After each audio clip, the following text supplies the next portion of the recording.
से एक नाम उभरा जिनको टिकट दिया गया जेडीयू की तरफ। पार्टी ने इस चीज़ को महसूस किया कि स्टेट कमेटी में देखिए, शराबबंदी को मैं सफल मानती हूँ। वो महिलाएं या बिहार की बेटियां पीटी जाती हैं, उनका शारीरिक और मानसिक रूप से प्रताड़ना होता है, वो चीज़ें बंद हुई है। आप शराब के कारण आप देखते होंगे पी करके जो मन चले सड़कों पे उत्पात मचाया करते थे, वो दृश्य अब देखने को नगण्य है, वो नहीं। बुलेटिन ऑफ बिहार में आज बात करेंगे अंजुम आरा से। पिछले विधानसभा चुनाव बिहार की शुरुआत जब हुई थी तो बक्सर सीट के बगल वाली जो डुमरांव सीट है वो काफ़ी सेंसिटिव सीट मानी जाती थी। सेंसिटिव इस मामले में कि वहाँ से जेडीयू के ददन पहलवान बागी होते नज़र आ रहे थे, क्योंकि पार्टी उनको टिकट देने के फेर में भी नहीं थी और ददन पहलवान अपना दावा भी कर रहे थे। अचानक से एक नाम उभरा जिनको टिकट दिया गया जेडीयू की तरफ से, अंजुम आरा। अंजुम आरा से शुरुआत करेंगे हम ये, और जानना चाहेंगे अंजुम जी से कि अंजुम जी ने आपका जो नाम आया अचानक से आया सामने और अचानक से आपको टिकट मिल गया, क्या कारण रहा इसके पीछे और राजनीति की शुरुआत आपने कैसे की? सबसे पहले तो मैं आपको शुक्रिया अदा करती हूँ कि आज आपने मुझे आमंत्रित किया अपने ऑफिस में। देखिए, किसी भी पॉलिटिकल वर्कर का जो नाम होता है वो अचानक से नहीं होता, उसके वर्षों का पार्टी के प्रति उसका डेडिकेशन होता है, पार्टी के वो वर्कर होते हैं, तब जा करके वो किसी भी नाम के लिए योग्य समझे जाते हैं या चयनित किए जाते हैं। दूसरा सवाल आपका कि मैं बिहार की राजनीति में कैसे आई, तो देखिए, मेरा छात्र जीवन से ही, छात्र जब जीवन था उसी वक्त से समाज सेवा से हम लोग जुड़े हुए थे। As a human right activist, as a social activist हम लोग समाज सेवा में दे रहे थे। जेल सुधार पे बहुत सारा हमारा काम है, प्रिजन रिफॉर्म पे मैं यहाँ की पार्षद भी रही हूँ जब छात्र जीवन था, और इसके अलावा बहुत सारे ऐसी कमिटियाँ होती हैं जो जिला लेवल पे जो सीधे समाज सेवा से जुड़ी होती है, उसमें मैं नामित थी और मैं उस दिशा में काम कर रही थी। तभी 2005 में बिहार की जनता ने माननीय मुख्यमंत्री नीतीश कुमार जी को अपना आशीर्वाद दिया बिहार के मुस्तकबिल को बनाने के लिए, भविष्य को बनाने के लिए। और जो आदरणीय नेता नीतीश कुमार जी का दो चीज़ उनकी थी कि न्याय के साथ सबका विकास करूंगा और कानून का राज स्थापित करूंगा। उसमें एक बहुत बड़ा जो न्याय के साथ सबका विकास जो उनका कॉन्सेप्ट था, जो उनकी बातें थी, जो उनका कमिटमेंट था, उसमें हम लोगों ने देखा बीइंग अ वीमेन के वीमेन एम्पावरमेंट को लेकर के उस दिशा में वो राष्ट्रीय पटल पे वो एक लंबी लकीर खींचते हुए वो दिख रहे थे हम लोग को। और तब तक वो छात्र जीवन ही मेरा था, तो वीमेन एम्पावरमेंट के लिए क्योंकि मैंने ह्यूमन राइट्स से पीजी भी किया हुआ और मेरा स्पेशलाइजेशन था women exploitation and human rights, तो ये मेरा विषय भी था और इस दिशा में हमारी सरकार नीतीश कुमार जी के नेतृत्व में जो थी वो काम कर रही थी।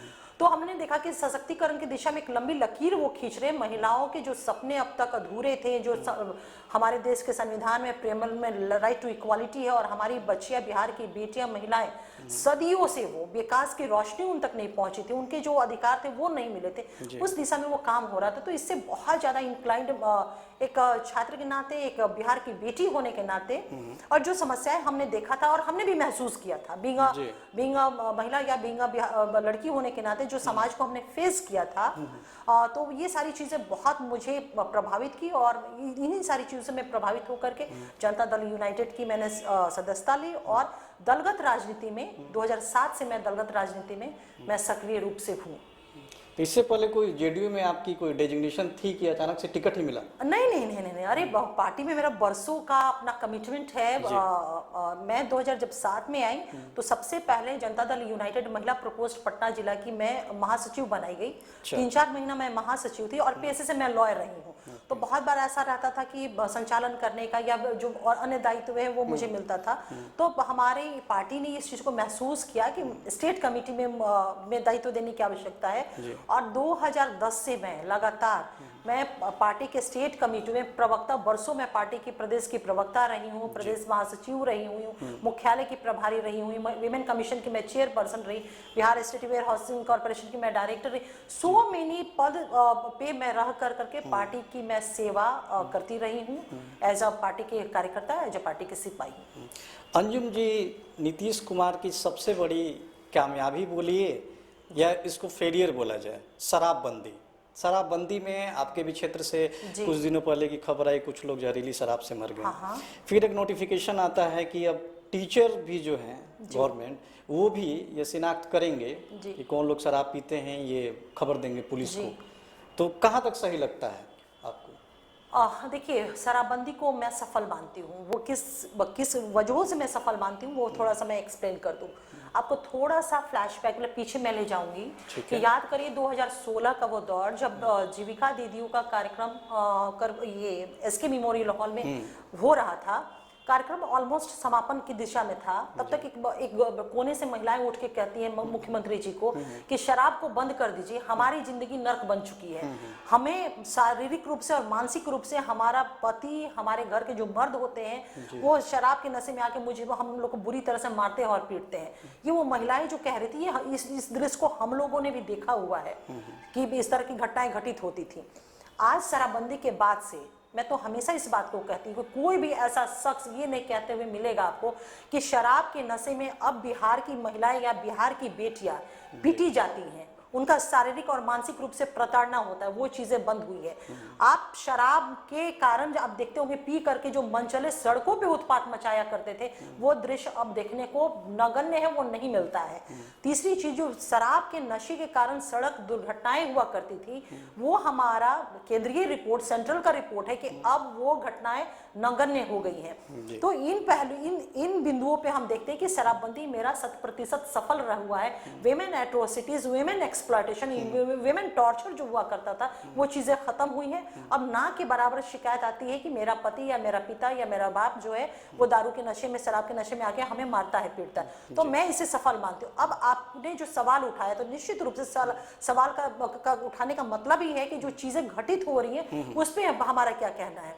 देखिए, इस पे हमारी सरकार के एक्शन को आप देखेंगे ना, तो आप खुद इस चीज को मानेंगे कि हाँ, सरकार इस चीज को स्वीकार करती है कि इम्प्लीमेंटेशन में जो एक हार्डनेस होना चाहिए था, वो चीजें कहीं ना कहीं वो कमी पाई गई। यही कारण है कि माननीय मुख्यमंत्री नीतीश कुमार जी हमेशा एक विस्तृत बैठक आपको बड़े बड़े अधिकारियों के साथ करते हुए दिखे हैं, फेर बदल करते हुए वो दिखे हैं, वो एक्शन मोड में दिख रहे हैं। और वो जो एक्शन मोड में आए हैं, तो वो हमें वो दिख रही है कि कार्रवाई हो रहे हैं। शराब जो स्प्रिट होते, जो बनने के सामान होते, वो जब्त हो रहे हैं। वैसे अपराधी जो इस कारोबार में लिप्त थे, वो जेल की सलाखों के पीछे जा रहे हैं। लेकिन सबसे बड़ी चीज है कि देखिए, कोई भी सामाजिक कुरीतियां, शराब जो है वो सोशल ड्रॉबैक्स है। कोई भी सामाजिक कुरीतियां जब तक समाज में एक अवेयरनेस नहीं होगा, हम आप जब तक अपने being a citizen of India, हम अपनी ड्यूटी को, अगर राइट को क्लेम करते तो हमारी ड्यूटी भी, फंडामेंटल ड्यूटी भी है। तो जब तक हम अपने ड्यूटी को भी नहीं महसूस करेंगे और नहीं ड्यूटी के लिए हम खड़े होंगे, तब तक एक व्यापक जो परिवर्तन हम चाहते हैं समाज की बुराइयों को दूर करने के लिए, तो सिर्फ सरकार और कानून के भरोसे ये मुझे लगता है व्यक्तिगत तौर पे ये संभव नहीं हो पाएगा। फॉर एग्जांपल 1961 में डॉरी प्रोविजन एक्ट हमारे बीच में 1961 में बना, लेकिन आज भी देखिए देश के तमाम हिस्सों में कोई नहीं दावा कर सकता है कि दहेज जो एकदम खत्म हो गया है। उसके पीछे कारण क्या है? देने वाला भी इस समाज के व्यक्ति, लेने वाला भी समाज के, तो समाज में उसकी स्वीकार्यता हमने ही दे रखी है। तो गलत चीजों को रिफ्यूज करने का, रिजेक्ट करने का, उसको कंडम करने का, निंदा करने का ये साहस हमें और ये कर्तव्य का निर्वहन हमें being a citizen of India हमें करना होगा। तब जाकर के एक माहौल बनेगा और तब ये कानून जो है मुझे लगता है कि 100% प्रभावी ढंग से सफल हो पाएगा। तो सरकार के साथ साथ हम आम लोगों का भी ये दायित्व बनता है कि इस मुहिम को, इस कानून को हम सफल करने में अपना योगदान दें। जब भी डुमरांव जाना होता है पत्रकार बंधुओं का, उनके साथ जब हम बैठते हैं, वहाँ के लोगों का एक आम सा प्रश्न होता है कि अंजुम आरा जी अब एक्टिव तो काफ़ी दिख रही हैं हमारे यहाँ पर, और पिछला जो बैकग्राउंड था उनका ये नहीं था, इस तरह का राजनीतिक बैकग्राउंड उनको नहीं पता था। क्योंकि आपने इस चैनल में बताया कि आपका बैकग्राउंड भी काफ़ी स्ट्रॉन्ग था। डुमरांव वासियों के लिए एक और खास सवाल, 7 निश्चय जो नीतीश कुमार का प्लान है, उस पर बहुत सारी शिकायतें आ रही हैं। शिकायतों में ज़्यादातर है कि कमीशन लेकर काम करना, नीचे से लेकर ऊपर तक अधिकारी। क्या कहना है आपने? आप तो ग्राउंड रिपोर्ट सारा होगा आपके पास। देखिए, सबसे पहली चीज़ कि डुमरांव में पहले स्ट्रॉन्ग नहीं था, और मतलब अब जब मैंने बताया थी कि ऐसी बातें, मैं वहाँ की नेटिव हूँ, मेरा वो जन्म स्थल ही है डुमरांव, बक्सर जिला की मैं रहने वाली हूँ। और ऐसा नहीं है पहले भी, लेकिन पार्टी होता है कि पार्टी के वर्कर होते हैं, उनका एक दायित्व तय होता है। तो मैं पार्टी ने मुझे प्रदेश का दायित्व दिया हुआ था। बक्सर जिले के जितने भी सम्मेलन या कार्यक्रम हुआ करते थे तो मैं लीडरशिप पे वो सारा चीज होता था, मैं जाती थी, उस चीज को मैं किया करती थी। हाँ, ये बात मैं ये स्वीकार करूंगी कि जो एक आम इंसान था, शायद वो मुझसे उसका उतना इंटरेक्शन नहीं था, जिसके वजह से एक होता है ना कि पूरे व्यक्तित्व से परिचित होना, में भी हो सकता है कि ऐसा रहा हो। दूसरा आपका क्वेश्चन है कि 7 निश्चय का इम्प्लीमेंटेशन या करप्शन को लेकर के। देखिए 7 निश्चय 2015 की जो हमारी माननीय मुख्यमंत्री नीतीश कुमार जी, जेडीयू वाहिद इस देश में ऐसा पॉलिटिकल पार्टी है जो अपना जो मैनिफेस्टो नहीं बल्कि वो चुनाव के टाइम में पब्लिक से वो कमिटमेंट करता है। 7 निश्चय हमारा 7 पॉइंट कमिटमेंट था जनता से और हमने उसको पूरा किया। हमने कहा वेमेन के दिशा में, वेमेन एम्पावरमेंट के लिए महिलाओं को रिजर्वेशन दिया, हर घर स्वच्छ नल जल था। तो आज देखिए ये योजना इतनी बड़ी, और इस योजना का रिकॉग्निशन देखिए कि हमारी सेंट्रल गवर्नमेंट ने ऑप्ट किया, अडॉप्ट किया इस योजना को, और बाकी स्टेटों ने किया वो अलग किया। युवाओं को देखिए स्टूडेंट क्रेडिट कार्ड, एक दौर था कि जब गार्जियन को बच्चे पढ़ेंगे कैसे, एक बहुत बड़ा उनके सामने समस्या होती थी। माननीय मुख्यमंत्री नीतीश कुमार जी ने बिहार के बेटे और बेटियों को इस योजना के माध्यम से माँ बाप को मुक्त किया कि ये जवाबदेही अब आपकी नहीं, ये जवाबदेही हमारी है कि इस बिहार के बेटे और बेटियां पढ़ेंगे कैसे। वो स्टूडेंट क्रेडिट कार्ड योजना। अब रहा आपका सवाल करप्शन को लेकर, मैं फिर ये कहूंगी कि हर नागरिक का ये फंडामेंटल ड्यूटी है कि अगर कहीं भी कानून का उल्लंघन हो रहा है तो उसके खिलाफ वो चुप्पी तोड़े, और कुछ नहीं तो एक शिकायत तो जरूर वो कर दे, अपनी पटल पे बातों को जरूर रख दे। इसके लिए बिहार ही वो स्टेट है इस देश में जहां पे पहला ये स्टेट है जहां इन सारी चीजों को रोकने के लिए बहुत सारे कानून बने। देखिए ना, लोक सेवा का अधिकार आया, लोक शिकायत निवारण अधिकार आया, भ्रष्टाचार निवारण अधिनियम भी हमारी सरकार नीतीश कुमार जी के कार्यकाल में ये आया। तो इतने बड़े बड़े कानून है, तो इसका इस्तेमाल जब तक हम आप नहीं करेंगे चीजों पे अंकुश कैसे लगेगी। सिर्फ कह करके तो खत्म नहीं किया जा सकता। हमारी सरकार ने माना, एनडीए गवर्नमेंट ने माना कि करप्शन व्याप्त है, तभी तो ये कानून लाने की जरूरत पड़ी। तो जब सरकार ने माना और कानून दिया तो इस कानून का इस्तेमाल भी हमें आपको कहने का मतलब कि हम आम नागरिकों को ये हमारा कर्तव्य बनता है कि इसका हम इस्तेमाल करके वैसे लोगों के खिलाफ विधि सम्मत कार्रवाई करने में अपना योगदान दें।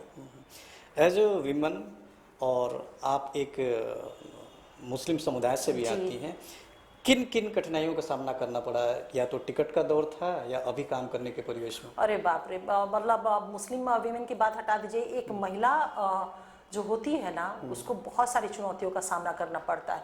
देखिए एक तो जैसे हम लोग मान लीजिए पढ़ने लिखने वाले लोग थे, तो एक सपना तो था कि जिंदगी में करना है, गोल सेट था, वो सारी जिंदगी का क्या एजेंडा वो सेट था। लेकिन समाज का जो प्रारूप और स्वरूप या उनका जो माइंडसेट समाज का है था उस दौर में, वो लड़कियों के विपरीत था। मतलब वो सपोर्टिव ना होकर के वो अगेंस्ट में था वो सारी चीजें। हमको आज भी वो दौर याद है कि जब कोई बेटी अगर घर से बाहर निकलती थी तो 5 या 6 वर्ष से उसका भाई जो होता था उसको माँ साथ में लगाती थी कि दीदी बाहर जा रही है, चले जाओ साथ में। अब जो बच्चा जो खुद ही गोदी में खेलने लायक है वो अपनी बहन की सुरक्षा के लिए बाहर जाया करता था। तो समाज की ये सोच है। दूसरी चीज है, मैं अपने अनुभव को बता रही हूँ। जब हम लोग पढ़ते थे उस टाइम शाम में कोचिंग वगैरह चलता था, और जब कोचिंग समाप्त करके घर पे पहुंचते थे तो रात के 8-9 बज जाते थे, ऑटो आना, बस से आना, ये सारी चीजें। तो एक ही सवाल होता था कॉलोनी वासियों को, मोहल्ले वासियों को, ये कौन सी पढ़ाई पढ़ती है कि रात के 8 बजे आ रही है। तो ये एग्जाम्पल, इससे भी बड़े कठिन सवाल बिहार की बेटियों को अपने सपनों को साकार करने की दिशा में जो कदम बढ़ाती है, सवाल का सामना करना पड़ता है। लेकिन एक सुखद पहलू है कि पहले की बनिस्बत परिस्थितियां अब बदली हैं। आप भी महसूस करते होंगे कि अब हमारी बेटियां जो हैं वो आगे बढ़ रही हैं। अब इस तरह के सवालों का नहीं सामना करना पड़ रहा है। इसके पीछे सिर्फ माननीय मुख्यमंत्री नीतीश कुमार जी की सोच ही मैं कहूंगी कि देखिए ना, एक साइकिल योजना, पोशाक योजना, कहने को लगता है कि एक साइकिल मिल गया, लेकिन साइकिल योजना ने पूरे समाज के माइंडसेट को किस तरह से बदला। जब मैं आपको 94-95 का दौर है, जब मैं स्कूटर चलाती थी तो समाज के लोग मेरे पिताजी के पास जाकर शिकायत किया करते थे। उस साइकिल योजना ने ये परिवर्तन लाया कि आज उसी समाज का वही पिता, वही भाई इंतजार करता है कि मेरी बेटी 9 में जाए कि उसको साइकिल मिले। तो ये व्यापक परिवर्तन हुआ। दूसरी चीज कि साइकिल योजना, जब बेटी हमारी साइकिल पे चढ़ करके वो जाना शुरू की ना, तो उसके अंदर नेतृत्व क्षमता आया, उसके अंदर निर्णय लेने की कैपेसिटी बिल्डअप हुई, उसके अंदर आत्मविश्वास आया। वो जब सड़कों पे चलने लगी तो उसको स्वयं निर्णय लेना पड़ता था कि मैं ब्रेक लूं, कि मैं दाएं जाऊं या मैं लेफ्ट लूं या मैं राइट लूं। वो स्वयं निर्णय लेती थी।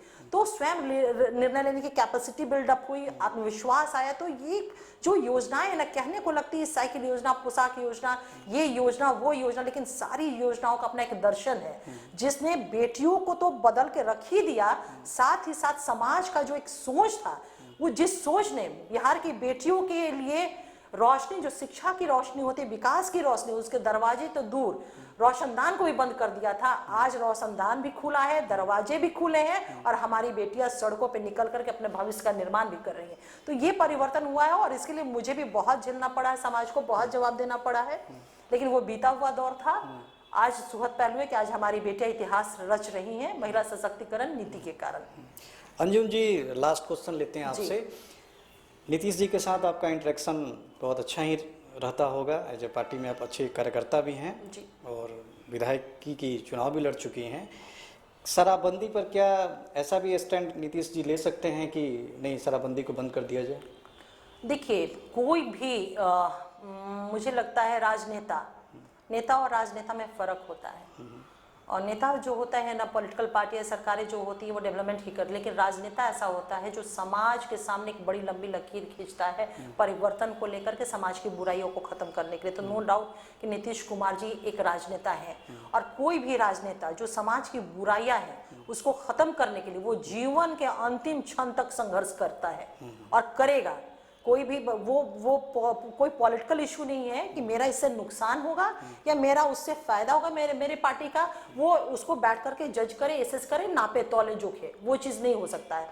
तो नीतीश कुमार जी ने जो ये शराबबंदी का फैसला लिया था ना, वो सच पूछे गांधी के सपनों का जो भारत है, गांधी जी ने अपने शब्दों में कहा है कि मेरे सपनों का भारत वो होगा जहाँ पे कोई नशा नहीं होगा, मेरे सपनों का भारत वो होगा जहाँ पे शराब का सेवन नहीं होगा। तो माननीय मुख्यमंत्री नीतीश कुमार जी ने शराबबंदी को लागू करके गांधी के सपनों का जो भारत है उसको बिहार को बनाने की उन्होंने कोशिश किया है और वो कर रहे हैं। हाँ, चीजें हैं कि कुछ चीजें, बातें जो आ रही हैं, लेकिन उन लोगों को भी याद रखना चाहिए कि विधानमंडल में, विधानसभा में, विधान परिषद में हाथ पे ऐसे शपथ लेकर के ना सेवन करने की, ना इसको प्रोटेक्ट करने की, ना इसको समर्थन देने की, ये जो कसम खाई गई है, तो जरा वो याद करे कि वो कसम बिहार के आवाम के साथ धोखाधड़ी था, धोखेबाजी थी या वो हकीकत था। ये उनको एसेस करने की जरूरत है। अब मुझे नहीं लगता है कि शराबबंदी जो है, कहीं से भी आप कह रहे हैं कि इसको फिर से वो देखने की समीक्षा इस बात की हो सकती है कि उसका इम्प्लीमेंटेशन कैसे हो, इम्प्लीमेंटेशन और स्ट्रांग होना चाहिए। इसकी समीक्षा अगर नहीं हो रहा तो होनी भी चाहिए और हो भी है और होती भी रही है। लेकिन शराबबंदी तो एक बहुत ही साहसिक और ऐतिहासिक कदम है हमारी सरकार का, हमारे नेता नीतीश कुमार जी का। चलिए, अंजू महाराज जी ने आज शराबबंदी पर अपनी पार्टी और नीतीश कुमार जी का पक्ष बड़ी मजबूती से रखा। अंजू महाराज जी के खास करके डुमरांव के हमारे जो विधानसभा हैं वहाँ के आम जनों को भी अब पता लग गया है, लेकिन बुलेटिन ऑफ बिहार की तरफ से भी उनको बहुत सारे बातें पता लगी आज। अंजुम जी, आपका बहुत बहुत धन्यवाद चैनल